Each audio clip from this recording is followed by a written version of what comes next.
So what to do if CapCut isn't full screen on your iPad?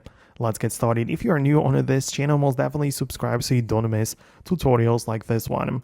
Well, it also happens to me sometimes that I just cannot make CapCut work in the full screen, and this is basically due to the multitasking features on my iPad, right? So you can see that I can resize the iPad apps, including the CapCut like that. And if I ever want to return it back to the full screen, I can try clicking on the green icon in the top left corner, similar to Mac, where it expands it to the full screen, which might work, but I guess the better option would be to go to the settings app, where you can locate multitasking and gestures, and you can turn off the stage manager or windowed apps and just make sure that only full screen apps can be used.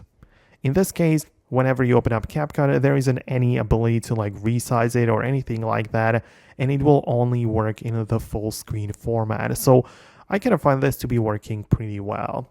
Keep in mind, however, that you can also go to the App Store, look up CapCut right here, and if there is an update available, make sure you click on the update button so you are running the latest version of CapCut, right? Because these minor things or minor problems with the way you use CapCut can be easily fixed within a software update, so make sure you run the latest version of the app.